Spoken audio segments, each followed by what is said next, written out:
All right. Welcome, everyone, to the Serious Angler Podcast, where, as always, our main course for you guys will be talking and hopefully teaching you more about bass fishing. And, of course, does not come without a distraction here or there. And so whether you're here to learn or to hear some bass and banter, you're in the right spot. I'm your host, Bailey Eichbrett, and here joined with me is the Bassin captain and Idaho's finest tequila aficionado, Oh, Mr. man. Adam Deacon. Told you it's going to change every single time. I love this, Gotta man. come These up are all with a the new one same. each time. It's good. It's so good. Hey, any fan submissions, you have an opportunity to be Idaho's newest whatever for Deacon. So we'll have the newest Sheekin or something at some point. But if you guys got something, put them in the comments. We'll add it in there because it's gonna be new each time. But boys, what is going on? How are y'all? I'm dying. Yeah, you're dying, but happy. You're a happy dying because the Eagles won, right? The Super Bowl. So that's good. My whole house was sick all weekend. I somehow made it through at this point. Still not sick, but I'm sure it is coming and not nearly as bad as you are, Bailey. But Deacon, what's going on up there in the PNW? PNW, baby. Man, boat is still in the shop getting rigged. Final touches there, which I'm excited for. And dude, I am all gas now, fishing wise. I'm getting ready to hit the road here in just a couple of weeks to Northern California, fish Don Pedro, which I've never fished. Super pumped up for that. If you missed it, should be out by now. The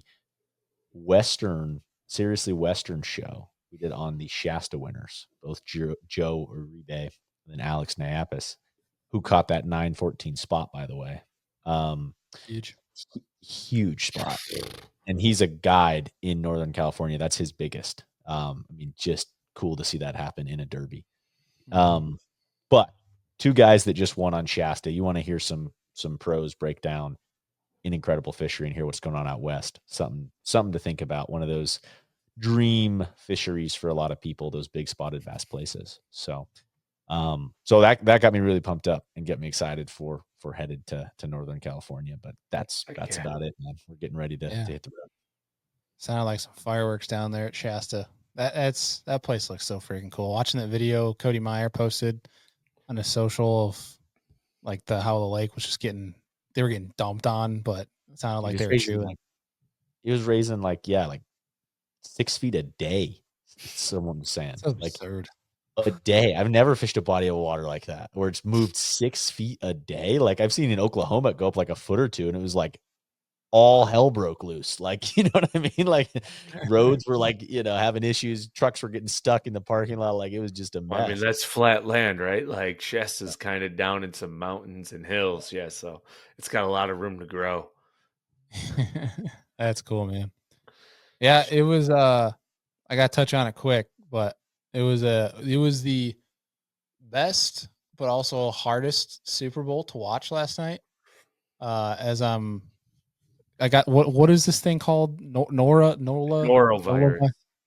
I keep calling it NOLA virus, and I don't know if it's because I'm saying NOLA because the Super Bowl's in New Orleans, and I just have that stuck in my head. But you're just my wife and I were basically on our deathbeds watching that game while struggling physically and mentally. We were also cheering on watching my birds beat the living piss out of the Chiefs. That was awesome. So that was very fun to watch. Go Birds. I won't try to rub it in because there's enough Eagles fans out there on the social media that are being absolute nut jobs. But it was the Chiefs' time is done. All right, that's all I gotta say. Till next year. So yeah, if they fix their offensive line, they'll be back. They'll be back and just fine. But honestly, while Jalen Hurts got the MVP last night, I don't know if you watched this one, Deacon, or not, but I think the Eagles' defensive line should have won MVP, in my personal opinion. It should have been a shared trophy. Those guys torched the whole game.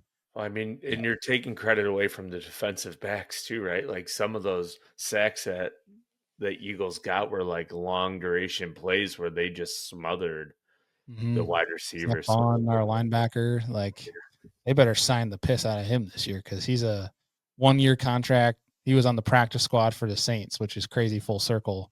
Yeah. And he's one of the best linebackers in the whole league this year. And dude, crazy cool story though. I don't know if you guys saw this. So Cooper DeJean, who had the pick 6 on Mahomes, it was his 22nd birthday. His first Super Bowl as a He rookie. looked so young when he took his helmet off. I was like, I didn't realize how young that dude was. Yeah, Oh, yeah. yeah, it's his 22nd birthday. And I'm like, damn, I'm old. Holy shit. What a stud, dude. Yeah. Should have been a first-round pick. Howie got lucky. He fell so far. Howie's the man, dude. Howie's a magician. Yeah. I'll be honest. I was into the game for about the first quarter, and then it was like, this is an absolute blowout and ridiculously boring to watch. And it was fun. It was great to see them get the Chiefs. I think America was against the Chiefs, I'll be honest, in a lot of ways.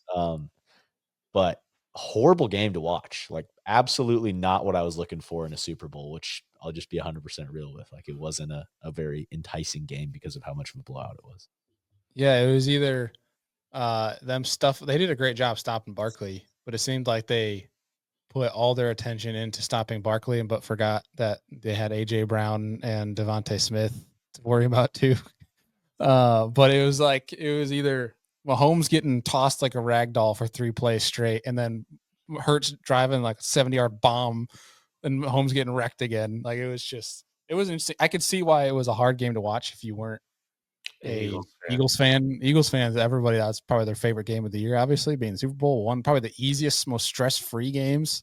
Oh my gosh. And the 2 easiest games to watch, like stress level, was the last 2 in the NFC Championship and the Super Bowl, because they were both blowouts. We would not have predicted that, but long-winded. I had to bring that up because go Birds, and hopefully it's the Bills' time next year. I'll say that. We'll see. Would have been a much better game, I think, if it was Bills or Ravens than the Chiefs. Yeah, 100%. Josh is a little harder to get down, in my opinion.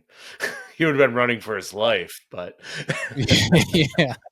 Well, their line would have definitely done a better job than the Chiefs' offensive line. But I think, too, if the Eagles had lost to either the Rams or the Commanders, I think the Rams or the Commanders would have crushed the Chiefs, too, if they played like that. 100%. More so on the Rams, just because the Rams' defensive line is ridiculously good. They're going to be, not to make this into a football podcast, but they're losing long-winded. Offense, though, so that'll be interesting to see next year. Yeah, it will be. But well, either way, we got a fun one for today. We're talking some pre-spawn grass fishing. I guess on top of that, Andy, kind of give the folks a preview of what to look forward to in the rest of today's show. Yeah, what's better than pre-spawn grass fishing down in the deep south, right? Texas, giant bass, and I don't think there's too many more people that you could have on that are better down in that region of Texas than Shaine Campbell. So we're breaking down grass flats, the best areas to pick apart the flat with what baits you should be using to put some big ones. He talked about how there was a 40-pound bag that won a tournament down there just recently, and a bunch of other great nuggets were dropped in this. So it's definitely a good one to stay tuned through. Heck yeah. And well, it definitely highlighted with Texas, and especially the southern region right now, because they have grass for a good portion of the year. This is, if you are, whether you're in the north or you're basically anywhere in the country that has any sort of vegetation, you can definitely take a lot of really good nuggets out of this one. Shaine lets loose a lot of, he even tries to backtrack himself a little bit, but we told him we're not editing it out. He dropped some good nuggets on you guys. So make sure you pay attention for the duration of the show. And I guess with that, Deacon, what's been the buzz around the industry, man? Yeah. I mean, a couple things here. Number one, Rayburn kicks off. So again, this section, guys, Business from the Bass Boat, is all brought to you by our folks over at Rec Lending. If you are in the market for a bass boat, a recreational vehicle, or just interested in checking and seeing what rates are doing right now, give them a call. Super easy, great folks to talk to over at Rec Lending. But we've got Rayburn kicking off the Central Opens.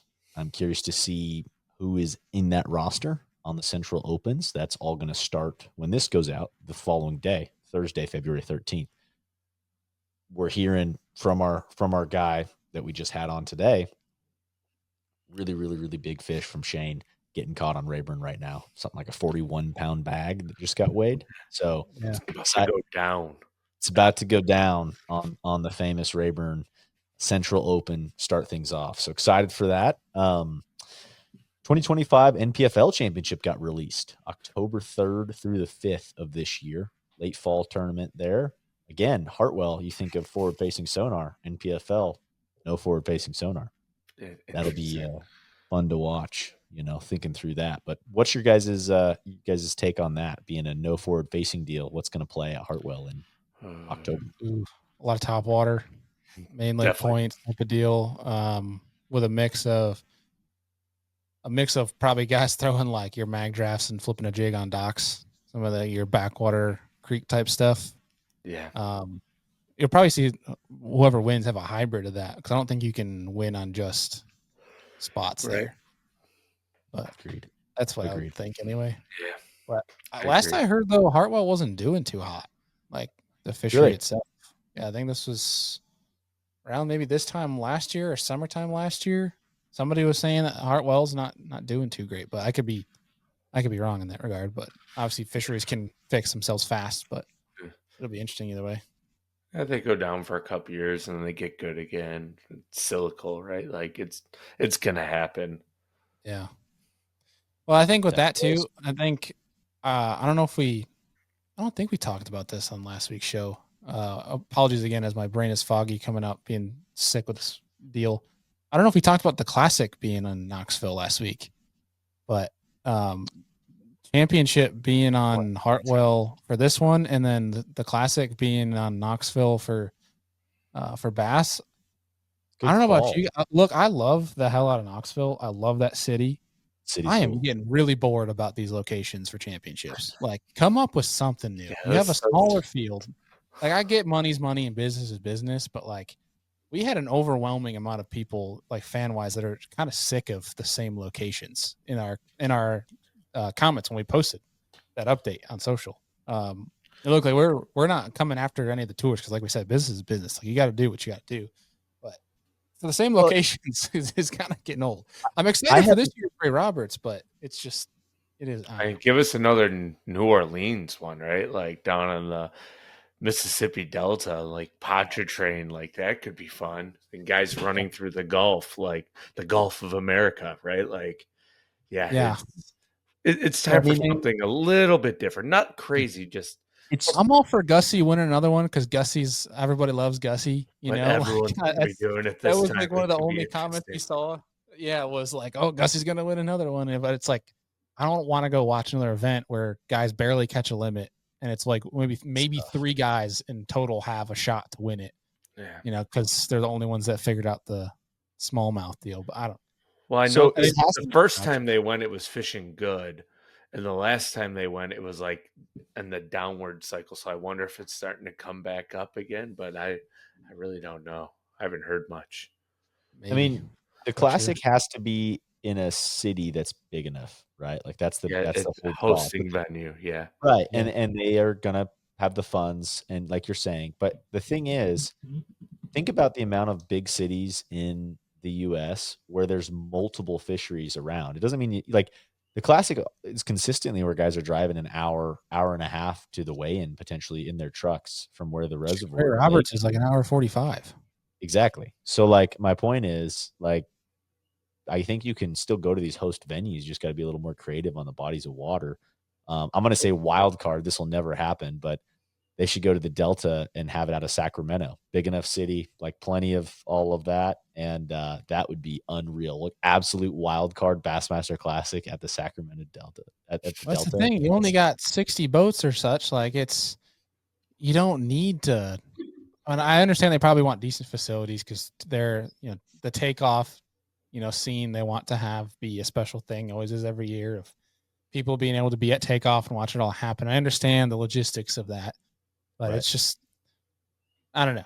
I understand, while this is coming from a fan standpoint, I don't have boots on the ground from behind the walls of who decides where these locations are. And I probably don't understand the whole logistics of that. But it's the fans, obviously, very loudly, what we've seen such far is want someplace new. Something that's. So when it's like watching the Chiefs in the Super Bowl every year, things just kind of get old. When they had the Classic on Lay Lake, where was the city venue? Was it Birmingham, Alabama, when they fished Lay Lake? Be that, or probably Huntsville, one of the two. Huntsville. I would imagine probably Birmingham, though. I feel like that has the better expo center. Yeah. because it's like, because Gunnersville, they do it, Birmingham too, right? Like it's like Yeah, I think they usually. Knoxville. I understand the whole ploy of having the boat launcher literally right at the city, and you don't have to worry about Pretty special transporting. thing. It's just like you could go like an hour in 4 different ways and hit a different lake that can hold 50 to 60 boats, I'm sure, in that Oh, region of easily. Tennessee. Yeah. I mean, I do understand it because it is a spectacle. Like being able to watch that takeoff in Knoxville is pretty freaking badass, if I do have to say. Yeah. But it is, it's badass for us and the anglers taking off. But as soon as the anglers take off, they're like, oh, damn, fishing sucks. Like, and for us going to watch it, it's like, good thing the expo's there because the Bass Live is going to be pretty quiet. It's true. It's Yeah. true. Well, who knows? Maybe because, I mean, we've been hearing, now that this is a good thing, this is actually a problem that's happening. It was all this Alabama bass that have been put in all these fisheries, which they're not supposed to be. But they are big and they are dominating the population. So maybe that could make make things more interesting, where there'll be more fish caught potentially. Because Are they in Loudon and Tellico? Yes. Oh, great. They're in a lot of the fisheries down that way. Like Rudd's done a great job of bringing on fisheries biologists. We actually talk about it in an upcoming Real Biology on Monday about the Alabama bass and how that's a huge problem. It's something that they're actually really worried about in Missouri, of some people that just don't care about the environment or the ecosystem, and they want to bring it up to Table Rock and how that'll absolutely destroy Table Rock if that happens. But there's been a lot of fisheries that are becoming decimated, and basically, there's fisheries where you're going to watch the largemouth and smallmouth population be gone forever because it's going to be all Alabama bass. That's because somebody wanted to take them from one place and put them in the other so that they could win some money in a tournament. That's pretty freaking lame. But at the end of the day, Alabama bass are really fun to catch. They are pretty big. They are turbo missiles. I mean, so hopefully that could make some things, I guess, maybe more action packed. Who knows? We'll see. Either way, long story short, I would love to see some more creativity on championship side, but that's us totally critical looking outside in. Don't disagree one bit there, man. I mean, I think that is tale is old as time. Tournaments keep going to the same places. Fans get a little annoyed with it. So I understand. Well, they did a great job with schedule, though. I would say this year, regular season, it's just, I understand that there's a lot of money that goes in this stuff. So there's only certain places you can do it. But I don't know, challenge. And this is why we're sitting in an armchair on a podcast talking about this stuff. Could you imagine a classic in like Columbia, Lake Murray? Like that would be primo in March, I would assume. Yeah, you'd see some giant bags. Giant bags. So cool. That would be way too cool. And obviously, it's proven to have too cool to do. They're like, no, that's too good of an idea. You're not allowed to do that. That's exactly right. Yeah. No. What else we got, Deke? Anything else? Yeah, I guess the last thing, and this is something that you had kind of mentioned previous, is like the commercials Super Bowl stuff related to Starlink T-Mobile connection. And you kind of seen this now with Apple iPhone satellite texting. I just think that technology is just going to get better and better from a service perspective. I mean, you still have to deal with, for satellites, obviously trees and things being under, but like you can kind of be really, really, really remote in today's age. And you just have more of this connectivity where coverage and outdoor stuff is going to have more ability to be filmed live, and then also just people being connected out there. So maybe that opens up more locations, not necessarily for your classics and things, but there's just going to be more opportunity there on these places where you deal with tough service and in tournament coverage.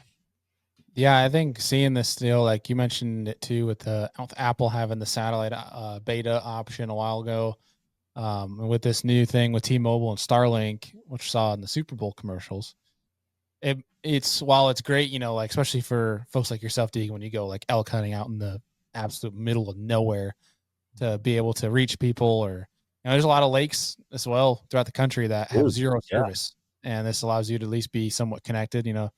Half joking, it's not going to allow you to get away from the wife or husband when you want to go fish and have no service, but Better safe than sorry. But I think what this leads to is eventually having service everywhere and basically not having to worry ever about service. I think we're eventually, as a society, going to get to that point where you're not going to have the LTE bars on your phone anymore. It's just you're always going to have service anywhere.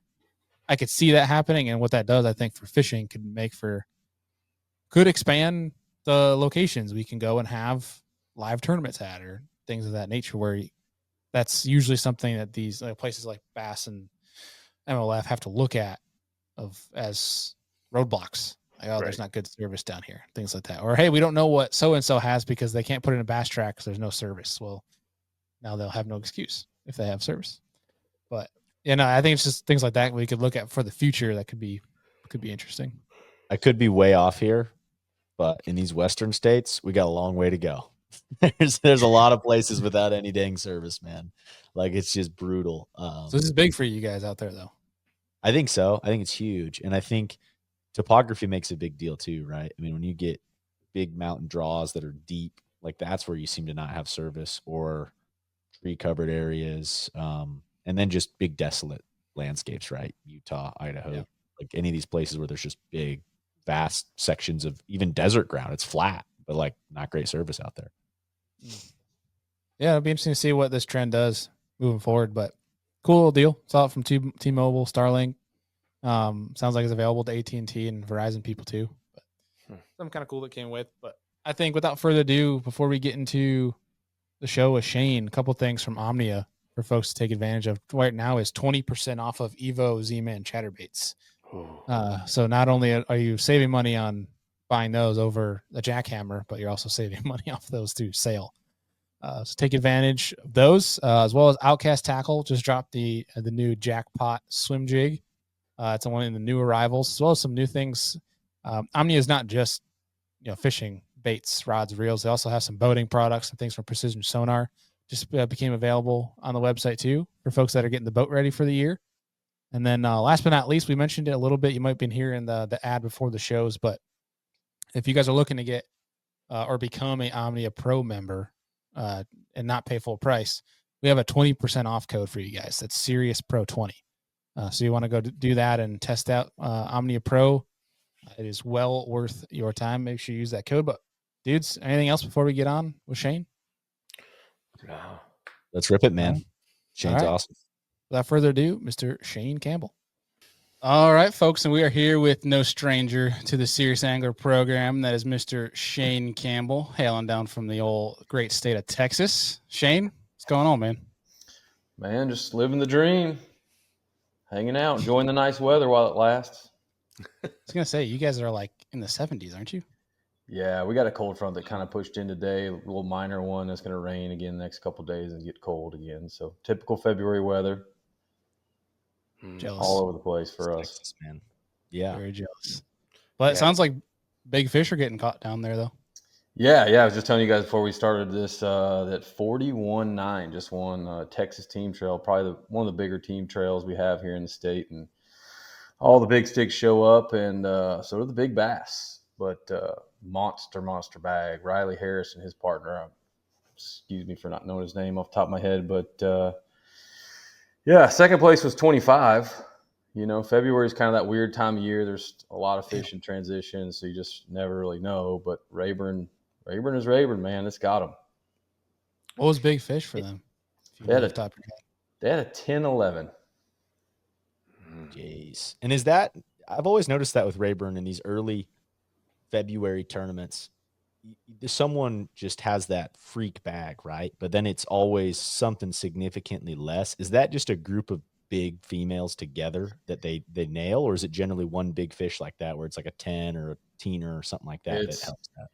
It's exactly that. It's a wolf pack of fish. So like these really, really big Rayburn giants, from what we've seen, especially now with forward-facing sonar technology, you can really actually see them. But typically, they're just these real giant ones. They just kind of group together in these smaller groups. We typically don't find them in like large schools of like 20, 30 plus fish. It's usually like 5, 6, maybe 2 or 3, just little wolf packs, but they usually run in the same size. So I think in an interview, he said his first 2 fish was like an 8 and then that 10, 11. So yeah, that's a good start. Not a bad way to start the Derby with 18 pounds. Yeah, no, but they were all like, if you look at the picture, they're just big, super healthy, fat pre-spawn fish. I mean, they're at their heaviest right now, so they just stumbled on them. That's awesome. Is Texas kind of like that? Not to go down a rabbit hole already, but is it kind of like that where Florida, like once you kind of get on a group of big ones where you can just randomly stumble on them? Is Texas similar in that regard? Oh yeah, a lot of the lakes like that, Toledo, Fork, they all just, I mean, we're so lucky to have fisheries like we do here, and they're just full of really, really big ones. We got a lot of lakes with that caliber fish in it. And yeah, you typically see that, just these big random group of giants. And a lot of times you hear about the stories these guys catch them, it just like bam, bam, bam, it goes down like that. Happens fast. And so it's right place, right time. I was just gonna say, right place, right time, baby. That's It'll right. all come together. That's it. Have you ever stumbled on that down there and then like tried to replicate it and been successful, or is it just are these Like as rare- in replicated across the country, or just in other lakes in the state? patterning it on that body of water. Oh yeah, like say 100%. you're on Rayburn, you run into a random group of giants and you try to go back the next day and see if there's another group of big ones there. Like, have you ever found that to be consistent, or is it just like you said earlier, random? No, I shouldn't. You're right. I shouldn't use the word random, because there is a pattern to it, and that's what Rayburn is such a cool lake, and Toledo's kind of similar in that fashion that you can. So let's say you figure out something like, oh, they're in found these fish in a creek channel swing with some stumps on the edge of it in 20 foot of water. You can then kind of zoom out, look at the map, and go, okay, there's another creek channel swing that looks similar in contours. Let's run over there and see if it's got the same, cover as far as stumps or depth or bait or whatever is making those fish kind of hold right there. And you can run that pattern on the lake. That's cool. And find more. Yeah. But heck yeah. Well, dude, let's kind of get into this thing. We wanted to talk about some pre-spawn grass fishing, and obviously this is, been a deal, especially for the Floridians, but Southeast, Mid-South, it's kind of heating up right now temp wise. Grass fishing is, obviously in full swing for you guys. And as temps progress, so will the rest of the nation, us Northerners, maybe here in a couple months. But yeah. for I guess for you guys, when does that grass bite really start to heat up? I mean, honestly, it starts in December. I mean, well, we have grass windows all year long, right? But like this year, for example, Rayburn grass isn't very good. But you start hearing, noise about the rattle trap bite picking up in December. Your traditional, like when you think of pre-spawn, cooler weather, grass fishing, that's when a lot of guys start picking up the red rattle traps or whatever lipless they like to throw, and it goes all the way into the spawn, because those, like we were just talking about, those groups of big females that are set up offshore, they're going to stay together, and they're just moving further and further and further in. And so when they get to those grassy areas or spawning bays that have grass, you're kind of looking for the same thing that you would look for offshore. You're looking for that difference, that subtle change or whatever that's holding fish in a certain patch of grass or whatever it is. But yeah, I'd say December. Damn. Okay. Yeah. Man, Similar. so I'm from Colorado originally, and like our college tournaments and everything, we'd start the year at Rayburn or at Toledo Bend, and going down there, like the hardest thing for me was certainly like hadn't grass fished at all, learned how to throw a trap, had a blast doing it. But like, I guess any advice on breaking down when it's a really big, expansive flat? Like, there's sometimes there's huge grass flats. Mm-hmm. And I just remember being so overwhelmed with like, this thing is huge. Like, how do I even break this down? What is your kind of thought process there? Yeah, man, that's a great question. Really, there's a lot of variables that go into that, right? So covering water is probably the first thing you want to do, and that's why lipless is such a good bait, a chatter bait. There's even some other, moving baits that people throw in the grass, like a swink or a hybrid hunter, things like that. So covering water is key. I mean, that's why you see a lot of these guys. We got a lot of really strong power fishermen, and what they do is they're just much more efficient at covering more water than everybody else, making more casts.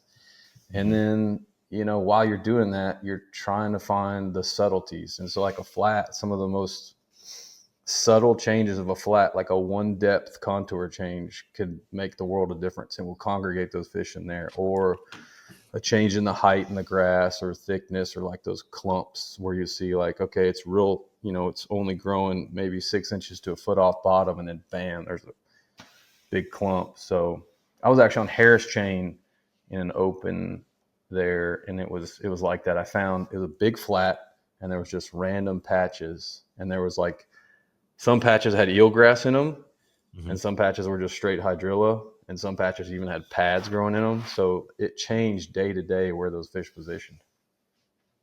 Interesting. So again, differences. I mean, it sounds like it's those little subtle differences, or find something that's different, and Yep.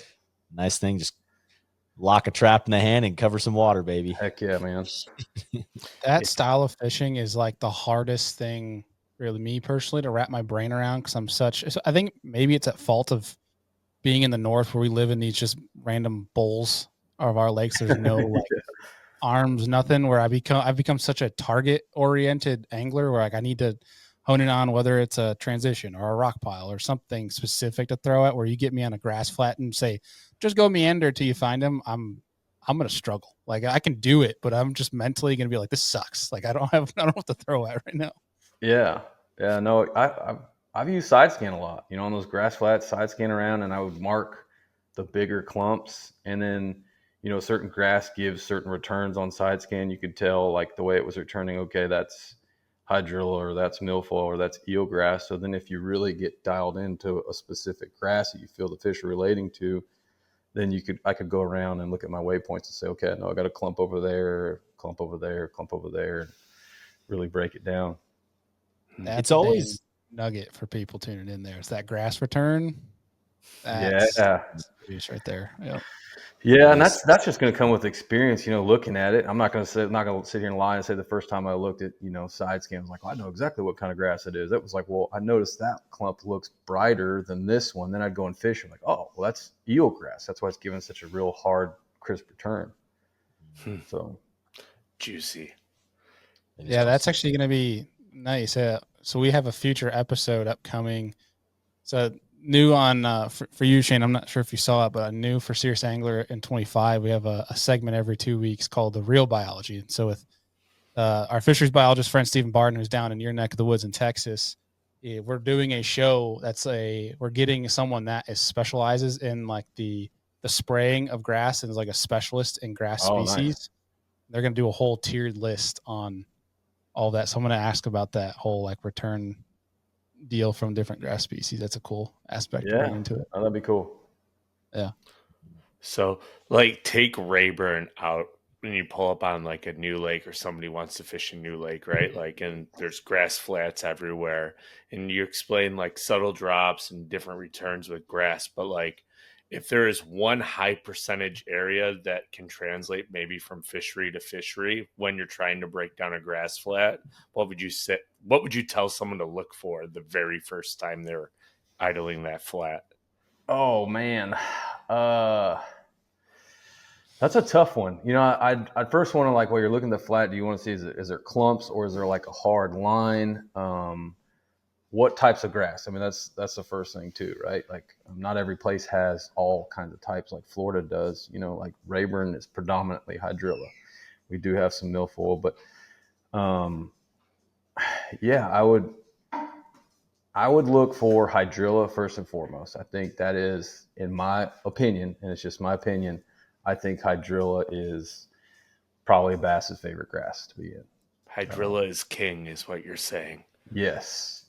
In my experience, I think hydrilla is king. So, but I mean, like I said, I've caught them in where they're relating to either in those grass transitions where like the hydrilla meets the eelgrass or an edge of pads or something like that. But yeah, a lot of people don't think of grass fishing and putting in wheel time and using your electronics to really kind of break it down and understand and get kind of a big picture.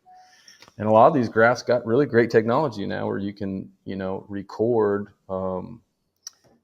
as far as like your sonar, and it can kind of show you the depth and show you the grass. It can kind of map it out for you. And so when you can spend some time doing that and really kind of look back at your waypoints, and then you can kind of see, okay, actually, I notice these clumps are all in a line. It's making a nice line here, and get a big picture of what's going on. I think that'd be valuable. Man, I think that's a super good point where I think like the neat thing about grass, right? It grows every year. I mean, you have areas where it regrows well, but like it changes. And so like you look at, I think of a story of like a Brian Schmidt winning on the Potomac all the time. And like the stories of him going out when the grass was starting to grow and just graphing the entire grass beds, you know what I mean? Yeah. And finding those subtle differences, and no one else was doing that. I mean, he's got more wins, I think, on the Potomac than anyone else. Right? Yeah. I think on grass fisheries, his percentage of wins on grass fisheries is astounding. insane. Yeah. Oh Right? yeah, he's going on the fantasy roster if they're on a grass fishery. For sure. 100%. Yeah.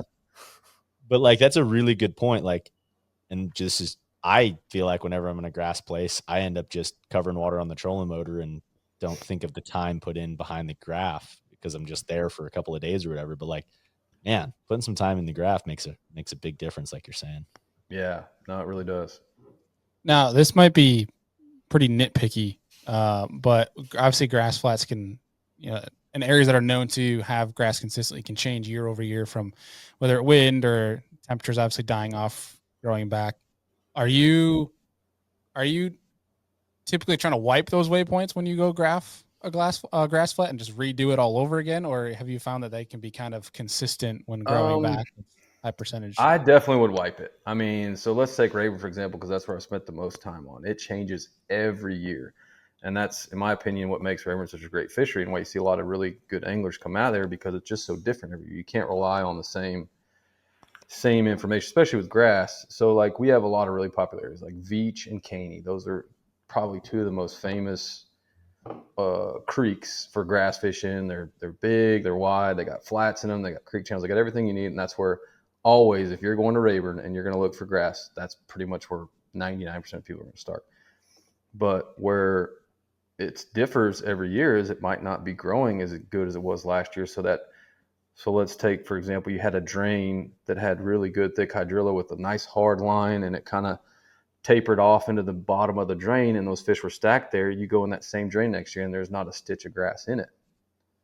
And so, you kind of got to start over. I think it just, because like you said, it changes every year and they're spraying, and whether that has effects on it or water level or water temperature, whatever it is, I would definitely wipe the graph, start over.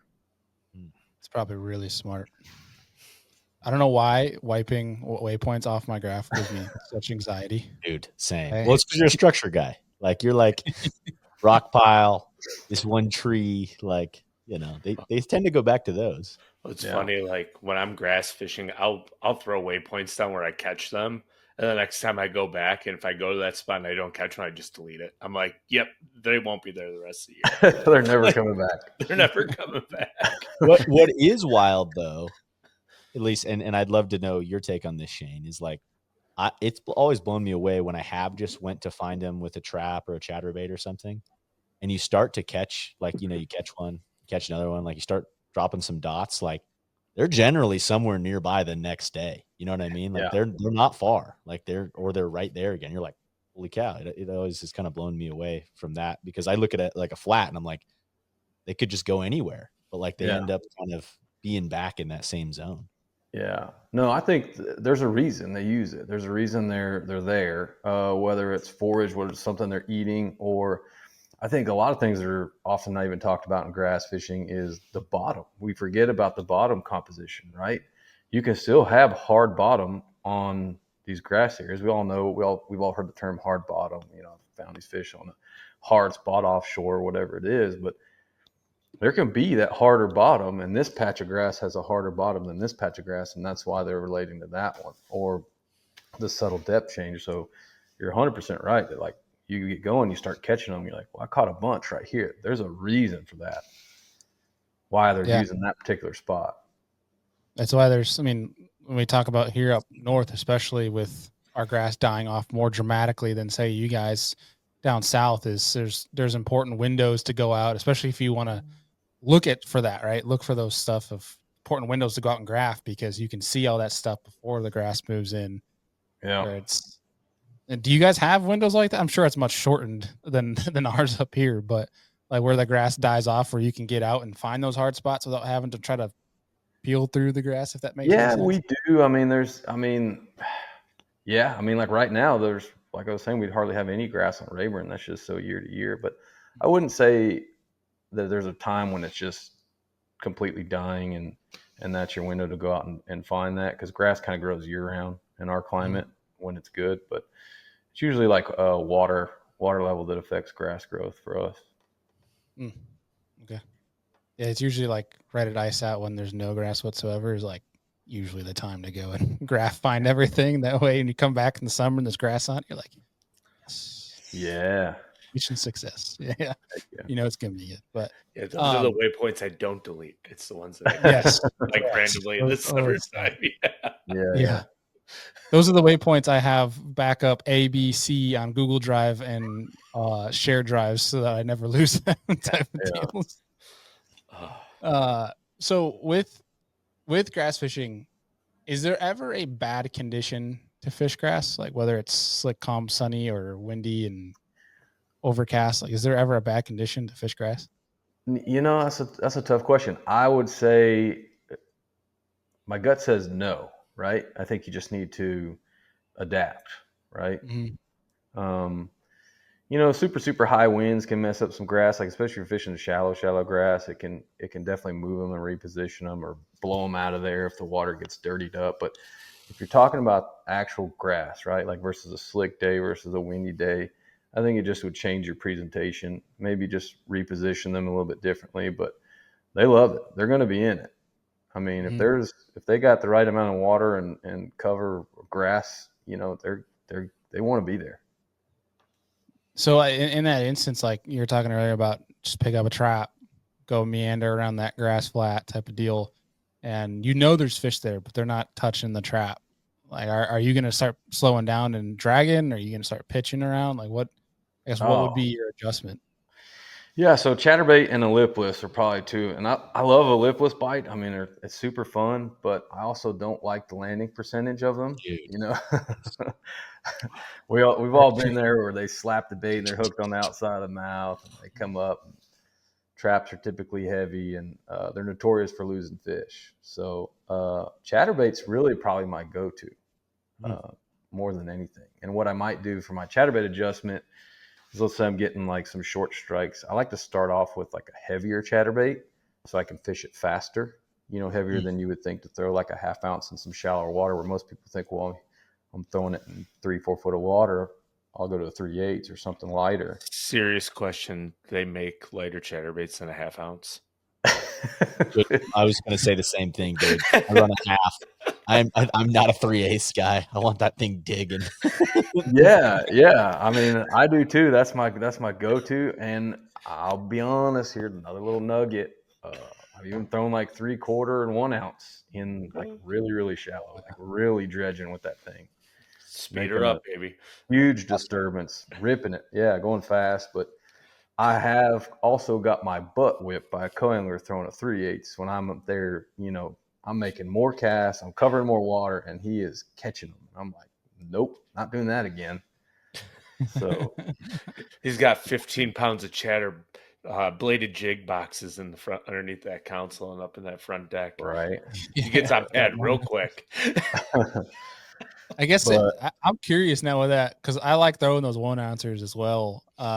With that, what's your rod set up for that? Those big ones. Oh man, I got a Loomis rod that I really like. And I've just been fortunate enough to meet the right people in the industry to kind of help me get some of them NRXs at a decent price. But I've actually been playing around with 6 Cents has a movement rod. It's a 7.6, and it's actually pretty good. I like more of a cranking style composite rod, but it's got plenty of backbone to rip it out. And that rod handles a heavier chatterbait really well. Heck yeah. So, Well, I can speak for the three of us here as hosts. I think the show might be sponsored by NRX at this point. The past few episodes, I feel like all our guys have been talking about is throwing these G-Loomis NRXs. Yeah. The amount, speaks to a good rod. Yeah. I had never realized this. Like, I'm be honest, I'm not a giant rod guy. Like, I have like a mix of everything, right? Like, I will just try different things I've never been, but like, I'm starting to look a little more at these NRXs because the amount of people that we've talked to in the last 3 weeks have been NRX.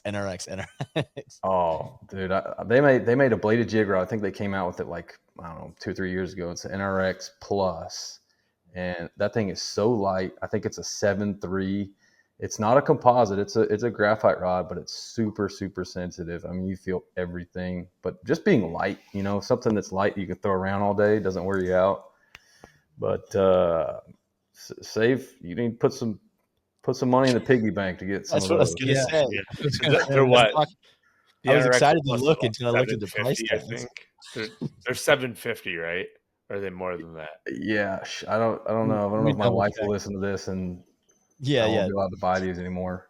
No. You had people help you out. Remember, you didn't have to pay. I do. I've been lucky enough to meet some reps that buy some of their samples or whatever, things like that. So I just can never remember if they're more than the Conquest.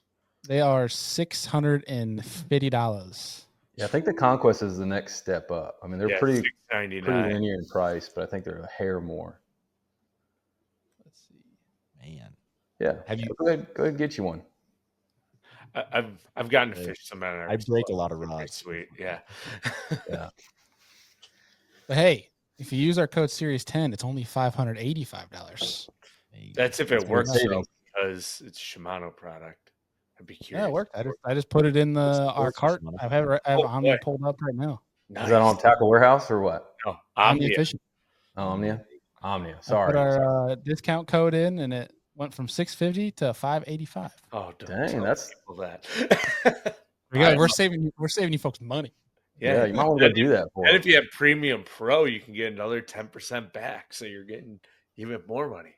Yeah, and I think they're still doing. I want to say they're still doing the 2X back. I want to say 2X is 20%. So like, I mean, listen, all these girls are out here with girl math. That is the most boy math thing I have ever heard. That's right. If you are an Omnia Pro member and you drop money in the pot, it sends you back 20% to then go spend more of. And it's like, this is free money. I'm just making money as I'm buying fishing tackle. And so basically with that math, if it's 2 times the points, if you buy five NRX Pluses, you'll get one free. Hey, all I'm saying is that's a free ride. It's tax season. We're going to start seeing tax things get, Hey, yeah. Boy math. I like I it. love that. Guy math. I'm tracking with it. Boy math. That's amazing.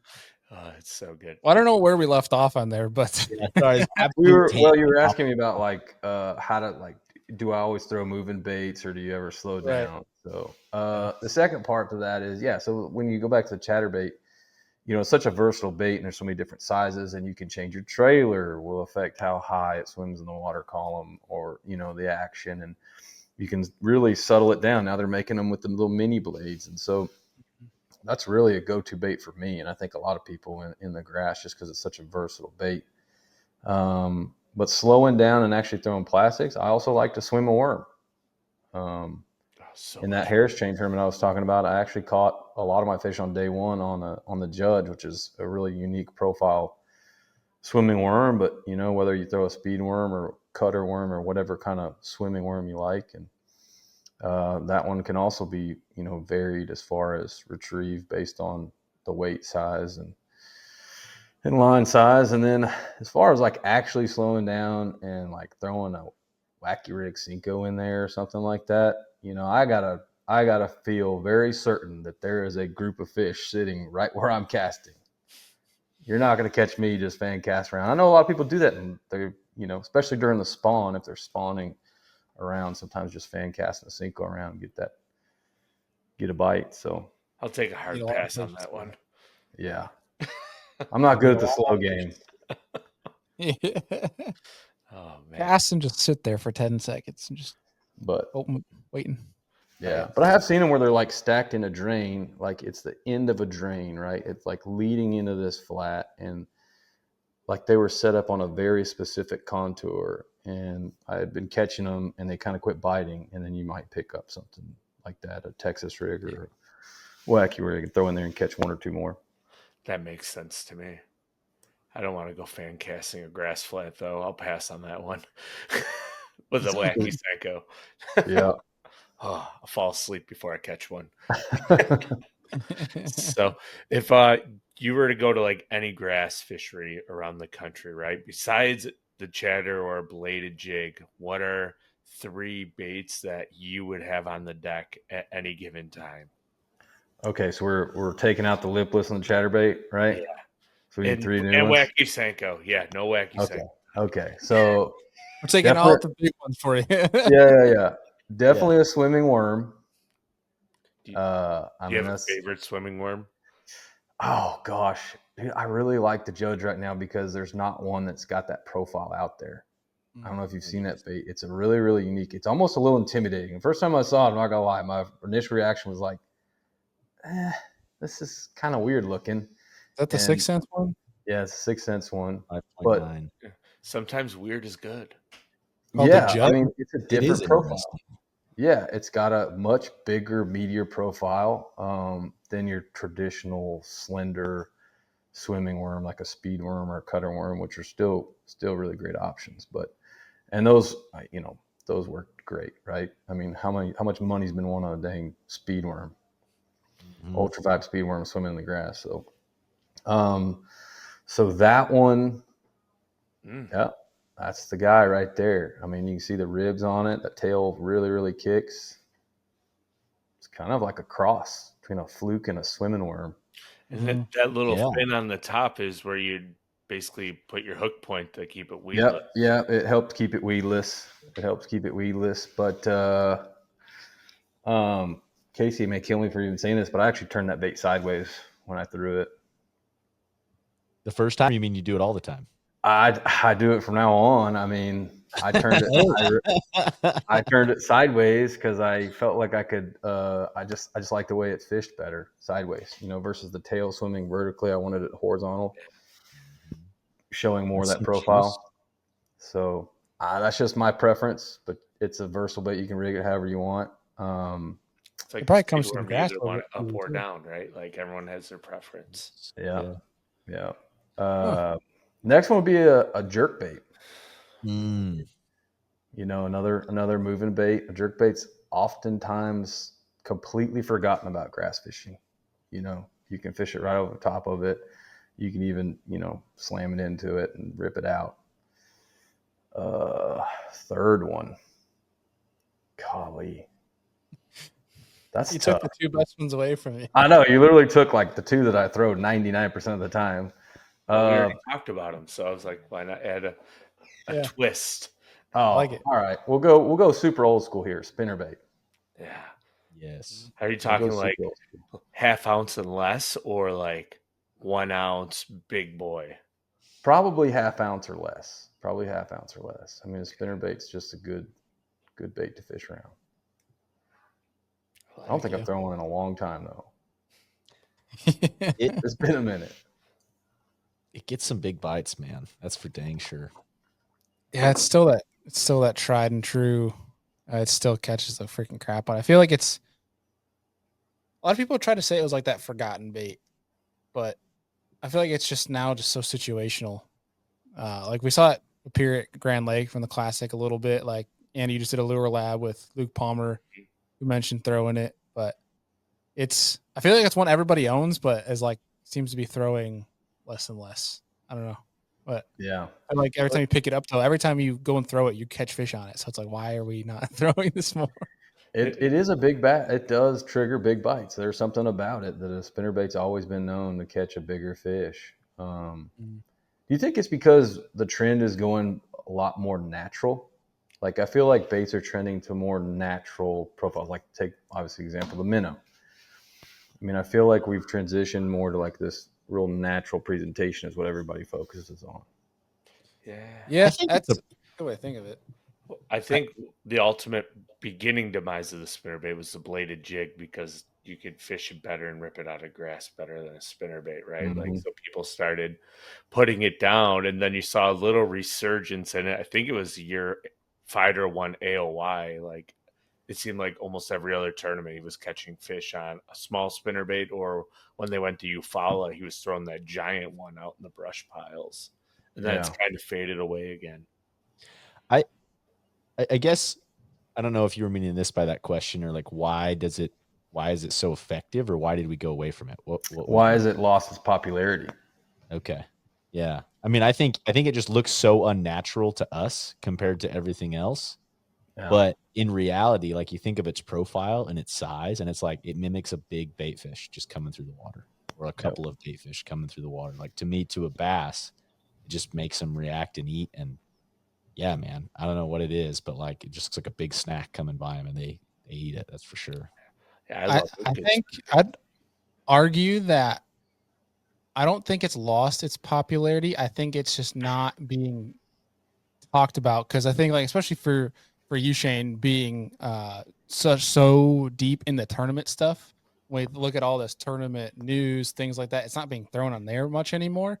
But like, if you go, I feel like you go to a bunch of different fisheries, and you got, Tom and Jerry that don't have much social media besides a Facebook page that are going fishing. They probably got a spinnerbait rigged up. Like, I can tell you how many times I see that doing some of the stuff up here. And I feel like it's just because right now the tournament side, a lot of it's so focused on these pressured fisheries where they're going more towards the jig head minnow, JDM stuff, just because it's kind of the buzz. Yeah. I feel like people are still throwing a spinnerbait. It's just like, it's one of those things where it's not flashy, it's not cool, it's not from Japan, so they're not talking about it as much. But that's my thing. I feel like the spinnerbait's always going to be good. It's always going to work. Yeah. I don't know. We could be way off from that, but either way, I don't know. It's a fun bite. It's one of my favorites. I probably want to add. I want to add one more to this, and this is a little more specific to like super shallow grass fishing, or fishing over the top of grass that's kind of growing almost to the surface. Floating worm. Oh, dude. Especially pre-spawn, or spawn, like right when they're either doing their thing or they're about to start spawning, and they're up there really shallow, or there's, like I said, the grass is growing to where it's almost hard to work a bait through that shallower grass. Man, swimming worm on a spinning rod on top of that. So much fun. It's a blast. What's your go-to color? Black. Yeah. What's your color for? Methylate, for sure. Methylate, baby. Oh, it's so methylate. Like, the first time I saw that color, I was like, "What is this thing?" And then you catch one out, and you're like, "Oh my!" You see it like just swimming, and like disappears. You're like, "Yeah, that's awesome." It's so cool. Yeah, you get to watch it the whole time. I'm the same way. It's like, what do they think that is? They're just angry. There's been things we've seen that fish eat that make you ask that same question. So I don't think, as long as they eat it, we don't really ask. We just like, screw it. Like, just gonna throw that sucker. Right. So we've gotten this question about floating worms in the past. And it's because people try to use it and like have the wrong setup and can't work it the way it's best suited to be fished.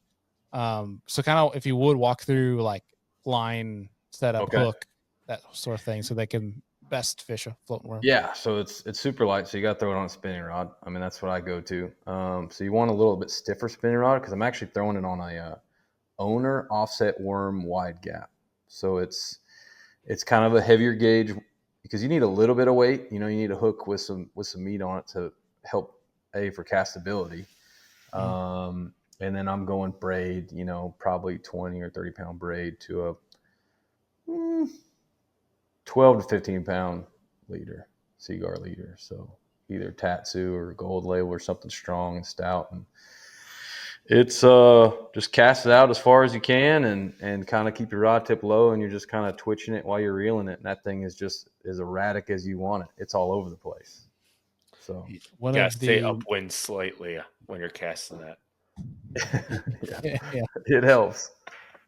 One of the more fun tournaments I've watched live coverage wise was probably 3 or so years ago, with Mark Daniels Jr. BPT on Lake Fork, when he was laying the absolute hammer to him on a floating worm. Yes. That was awesome. Yes. Cool. Yeah. Like he could not catch him. It was like every cast, it's like I probably should stop fishing because you had such a huge lead. And I remember that. That was an awesome tournament, and I think I remember Takahiro won a tournament on Rayburn on a float. That's exactly what my thinking was that one years ago. So yeah, when I think floating worm, I think Brandon Cobb at Hartwell before like forward facing sonar became a thing. He like dominated some FLW tournaments there, if I remember correctly on it. No joke. Yeah. Dang. Heck yeah.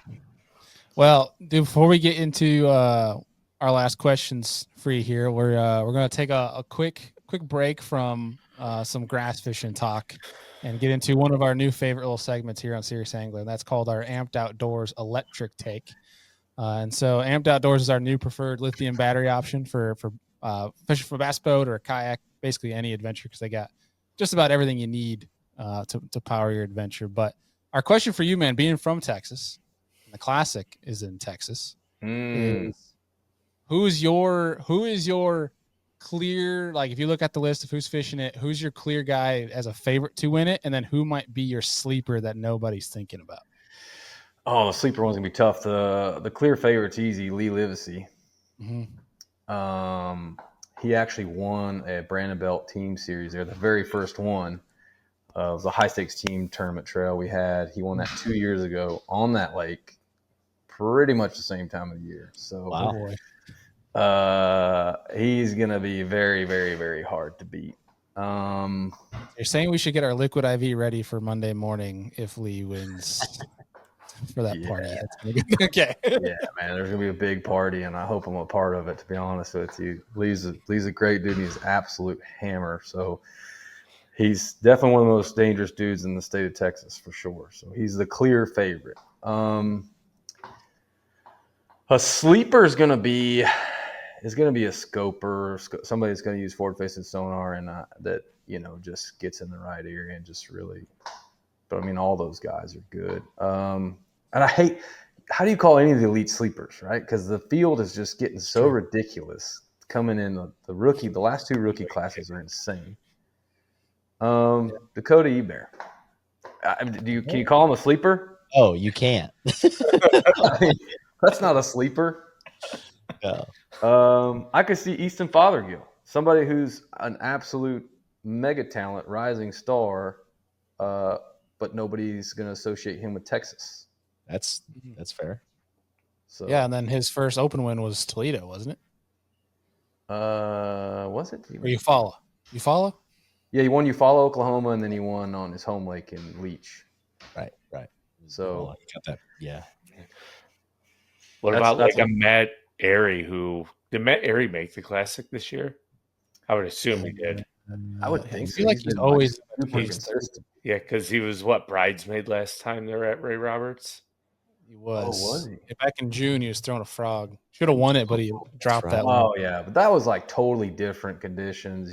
super high water. Yeah. But he shows up in big moments. He does. Matt Airy is always super, super consistent.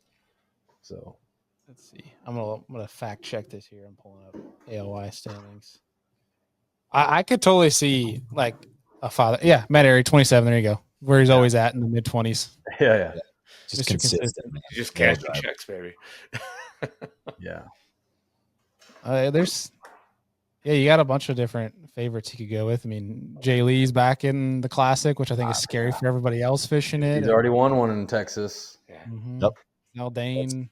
He shows up in the big shows, man. He really does. I mean, Milliken, he's another one that's very, very good in the state of Texas. I would be very surprised if he didn't put a lot of pre-practice time in on that lake. Right. Yeah, you got, that time of year too. I guess obviously don't know Ray Roberts that well and how that correlates like timing wise with spawn and stuff, but you got some freaking spawn hammers too if that comes that time, because with Johnny Cox and Drew Benton, you got some. It's gonna be very close to that time. It's North Texas. It's gonna be close, but I think you're looking more like your big pre-spawn females that are just right there. Oh boy, there could be some mega bags caught. 3-day wait total. Oh, Then big bass. 26 a day. So, I did not anticipate this. oh yeah, Oh my god. yeah. There'll be a 30 bag. There'll be a couple 30 bags. Oh, geez. Oh, so we should just not go to the expo and just watch live I was coverage. going to say, why are we going to the expo? I want to go lay on the. Let's go find a boat and ride around. Let's go find a bar and drink beers all day and watch this thing. Oh yeah, yeah. No, it's going to be, I would say, 75 to 80 pounds to win it. Jeez. Holy shit! Yeah, Perfect really timing. Got him. It's got him. Yeah, Deacon mentioned it too. What do you think big bass of the event will be? 11 something. Definitely a DD for sure. Whew. Definitely a DD. Dude, if we go to this tournament and it's like 16, 17 a day, I'm never talking to you again. You can totally. Hold on a minute. Let me help myself out here. Weather dependent, right? We get some nasty weather in March in Texas. They get a big northern blows in, this nice hard front, and just totally messes everything up. And it's blowing out of the north at 30 miles an hour. Yeah, weights are going to be drastically low. Here's a caveat for you. If you believe in like lunar phases, they'll be coming out of a full moon when the classic starts. Okay. Like full moon just ended. Yeah, full moon is March 14th. Okay. So they won't be spawning, you're saying? If the water's right, I guess it'll they'll be the opposite. spawning. They'll be out. Yeah, they will be. Yeah, they may already be doing it. I'm a big proponent of length of day. Like, I think length of day is the most important variable necessary for the spawn. God, dude, you got me so excited for the classic now, and this changed my entire outlook. Now, what did you guys think?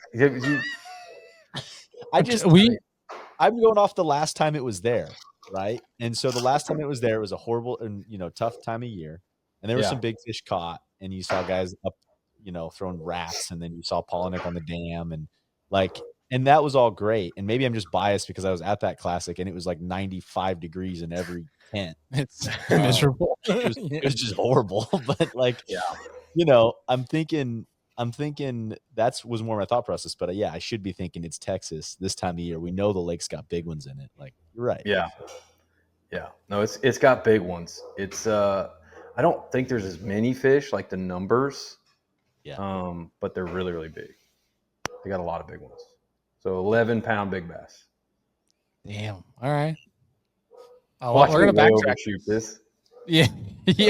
Day one leader has 16.25 pounds. I'm just gonna text you standings. You're like, damn, bro. 16.25 pounds with an 11-pounder. Or we're gonna have an incredible social media clip of Shaine saying 26 a day, and that's what it takes exactly. Then we have with an 11 or more. Yeah. What do I win if I'm right on the money? An NRX. Deal. We will find someone to get you on because we ain't finding it may or may not have been stolen from the expo, but we'll get you exactly. We'll figure out a way to get you there. Hey, don't tell me where it came from. Hey, granted he did it on like 17 different shows, but Hamner did call his shot on the last classic show. So it would only make sense for you to call the winning weight and big bass on this show. So just the stars are aligning. That's all. There you go. I love it. Well, last question in regard to big bass stuff here. It made me kind of like talking these really big fish, and you always see and I'm just thinking Texas grass fishers. I think of Rayburn, I think of Toledo, but mostly like Rayburn, right? From grass perspective. This time of the year is when you see those really big ones get caught and those giants that are out and those types of things. Do you feel like those great big ones, we're talking, 10 pluses, do they get in the grass? Can they be tricked in the grass the same way, or are those fish just not going to ever go? No, 100% they're tricked. Matter of fact, we just had a fisherman on Toledo, and it was like almost 33 won it. They had big bass. It was a 12.88, and they caught it on a lipless. Oh, I love that. I mean, some of the biggest fish every year get caught on a lipless or a chatterbait. So 100% they get into catchable water and they get in the grass. And I mean, they're catching big bags right now on Toledo out of the grass. Now I just ruined it. Everybody's going to go over there and Not be 6 less, but We'll postpone this show. We'll just push it off. you're good, dude. 3 months. I encourage everybody to go out there and fish it. It's a great fishery, and it's got a lot of big ones. And the grass is growing good there right now. So That's good to hear. Love it. Cool. Boys, we got anything else left for Shaine before we let him go here? No, man, I'm pumped to get to the classic. So This get me fired up for grass fishing, the classic. Like I'm rearing to go, man. This is good. nice. Heck yeah, dude. What do you got coming up, Shaine, tournament wise? Man, we just fished a triple T. That's our main focus this year. I'm not fishing as much this year. Got a lot on my plate. So, but yeah, triple T. So the next one's on Texoma. That's going to be a spawn event. No grass in Texoma via bit. Just rock. We're all going to be fighting over bedfish in these marinas. So, Yep. and then you got the random wild smallmouth in Texoma too, right? Big ones, man. Dude. Like 5-pounders. Yeah. Texoma's got some really good smallmouth. But I don't know that I've ever figured out the smallmouth thing there. I haven't spent a lot of time on Texoma in spring. Everybody just goes to the bank and looks for bedfish because it's actually a pretty good bedfishing lake. So, Okay. All right. Well, dude, appreciate you taking the time out and dropping a bunch of freaking juice on us. Yeah, man. And, Appreciate that. Great dude, show. looking forward to seeing you in about a month. yeah, man. We'll see you guys there. Yeah. Heck yeah. First All beer's right. on us, and then if it's under 26 pounds after day 1, beer's on you. That's a fair trade. I'll take that deal. Take that, dude. I'll take that All deal. right, man. We'll talk to right. you soon. Appreciate you guys. See you, sir. All right, there you have it, folks. Mr. Shaine Campbell. If you guys could not take the time to see how much juice he dropped, highly encourage you rewinding back through and taking notes because there was a lot of freaking juice he dropped on us there for some grass fishing. But Andy, what was your main takeaways from this show, man? Oh man, how important it is still to know how to read your side imaging, right? Like in understanding what you're looking at and finding hard bottom areas on big grass flats and basically the return images of the grass on there and just how big the bass are in Texas. Like you hear about it always, but it's just entirely different world. Like I feel like you can go down there and any cast catch like the bass of a lifetime, and if not one, but 5 or 6 in a row. So just insane. Yeah. Deacon, what about you, man? Yeah, dude, grass grows big bass, right? Like it just does. I mean, grass fisheries are notorious for having some of the biggest bass out there. And I love that about them. I love how grass protects bass too in fisheries. You know, they're not nearly as targeted, especially in the forward facing age.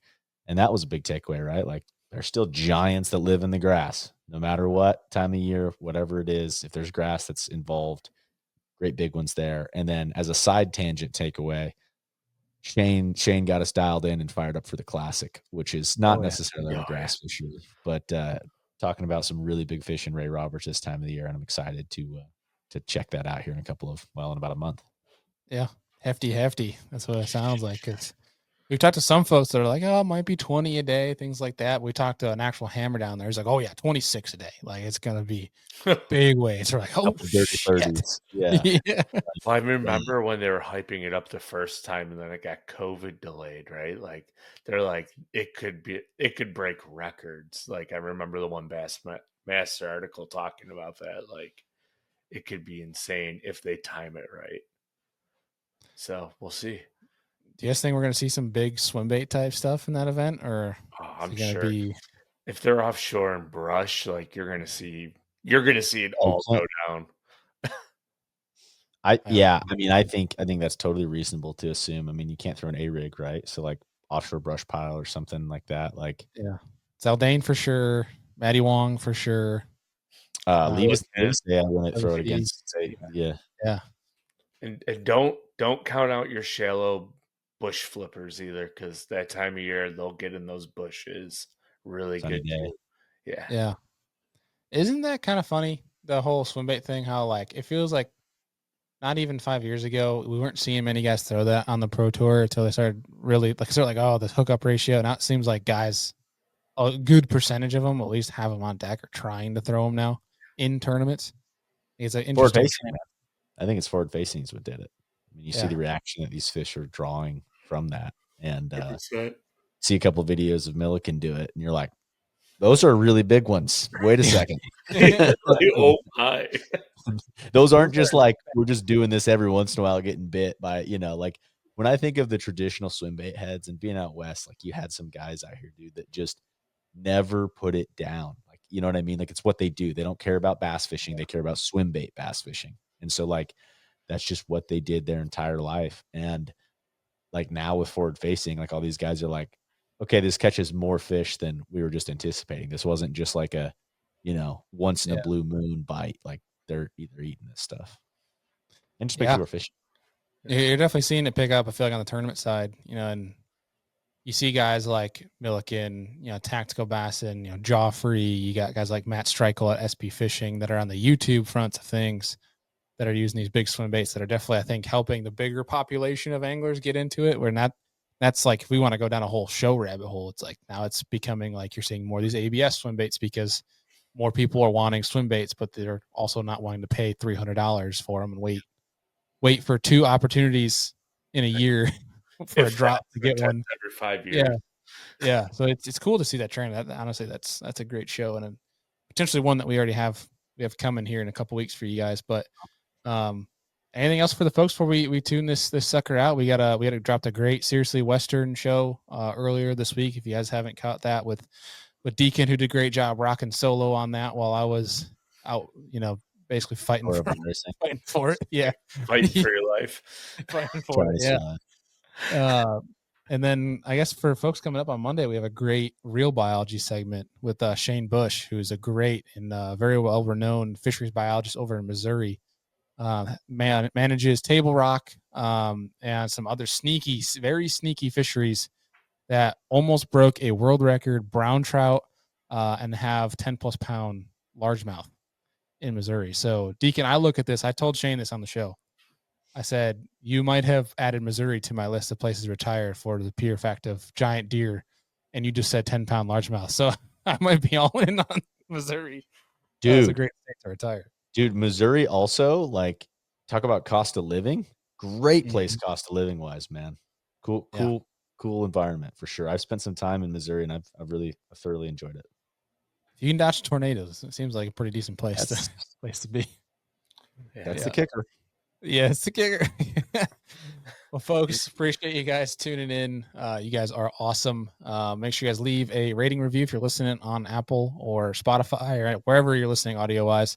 And then if you're on YouTube, please leave us a subscribe or give us a thumbs up. My brain is not operating, so we're going to close this show out. Appreciate y'all for tuning in. We'll see you on the next one.